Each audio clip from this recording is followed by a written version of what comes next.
নমস্কার বন্ধুরা, জ্যোৎস্নার রীতিকথায় একটি নতুন পর্বে তোমাদের সকলকে স্বাগত জানাই। বন্ধুরা, আজকের পর্বে আমরা জানবো তুলসী বিবাহের সময় কি কি উপকরণ লাগে এবং কিভাবে এর প্রস্তুতি নেব। এর পাশাপাশি আরেকটা তথ্য জানবো যে তুলসী বিবাহের দিন আমাদের কোন কাজগুলো করা অবশ্যই দরকার। তাই বন্ধুরা, স্কিপ না করে পুরো পর্বটি দেখো। ভালো লাগলে সবার কাছে শেয়ার করে দেবে, লাইক করে দেবে, পাশের বেল আইকনটিকে অবশ্যই প্রেস করে রাখবে যাতে পরবর্তী ভিডিওর নোটিফিকেশন সবার আগে তোমাদের কাছে চলে যেতে পারে। বন্ধুরা, ক্যালেন্ডার অনুসারে প্রতি বছর কার্তিক মাসের শুক্লপক্ষের দ্বাদশী তিথিতে তুলসী বিবাহ করা হয়, যা সাধারণত দেবোত্থানী একাদশীর পরের দিন হয়। যদি তুলসী বিবাহ অনুষ্ঠানে অংশগ্রহণ করা হয় তাহলে দেখবে যে এই পুজোর জন্য বিশেষ কিছু জিনিস প্রয়োজন হয়, যেগুলো আমাদের অনেকেরই জানা থাকে না। তা আজকের পর্বে আমরা জানব, যেগুলো থাকলে বিবাহের কোনো বাধা আসে না।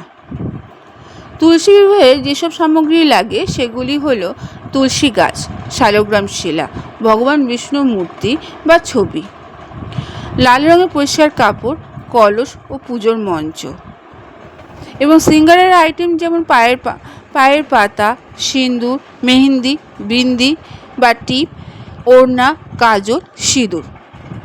এছাড়া মৌসুমি ফল অর্থাৎ এই মৌসুমে যে সমস্ত ফল পাওয়া যায় সেগুলো লাগবে। সবজি যেমন মূলো, বাদাম, আমলকি, বরবটি এবং পেয়ারা।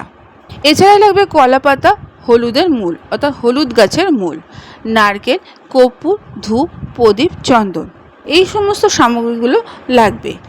এরপর তুলসী বিবাহ অনুষ্ঠানের জন্য কলা পাতা ও আগ দিয়ে একটি মণ্ডপ তৈরি করতে হবে। পুজোর স্থানটি রঙ্গোলি দিয়ে সাজাতে হবে। ওই স্থানে ভগবান বিষ্ণু বা শালগ্রাম শিলা, ওই স্থানে ভগবান বিষ্ণুর মূর্তি বা ছবি স্থাপন করতে হবে। বিবাহের অনুষ্ঠান শুরু করতে হবে। তারপর পুজোর সময় দেবী তুলসীকে সিঙ্গারের জিনিসপত্র নিবেদন করতে হবে এবং জলে বাদাম ও মূলো নিবেদন করবে। 11টি ঘিয়ের প্রদীপ জ্বালাবে এবং তুলসীর স্তোত্র পাঠ করবে। অবশেষে আরতি করতে হবে এবং সকলকে এই তুলসী বিবাহের প্রসাদ হিসাবে বিতরণ করতে হবে। তবে বন্ধুরা, তুলসী বিবাহের দিন তোমরা অবশ্যই এই কাজগুলো করবে। তুলসী বিবাহের দিন ভগবান বিষ্ণুর উদ্দেশ্যে অর্ঘ্যের জন্য অর্ঘ্যের মধ্যে তুলসী পাতা অবশ্যই অন্তর্ভুক্ত করবে, কারণ ভগবান হরিকে অর্ঘ্য ছাড়া তা অসম্পূর্ণ বলে মনে করা হয়। এটি করলে ভক্তের উপর ভগবান বিষ্ণুর আশীর্বাদ বর্ষিত হবে। তুলসী বিবাহের দিন সূর্যাস্তের পর তুলসী গাছের সামনে অবশ্যই একটি ঘিয়ের প্রদীপ জ্বালাবে এবং এটিকে 7 বার বা 11 বার প্রদক্ষিণ করতে হবে। এটি করলে ভক্তের শুভ ফল হয় এবং পরিবারের মধ্যে সুখ, শান্তি, সমৃদ্ধির পরিবেশ বিরাজ করে। বন্ধুরা, আজকের পর্বটি এখানেই শেষ করলাম। এতক্ষণ আমার ভিডিওটি দেখার জন্য ও শোনার জন্য তোমাদের অসংখ্য ধন্যবাদ।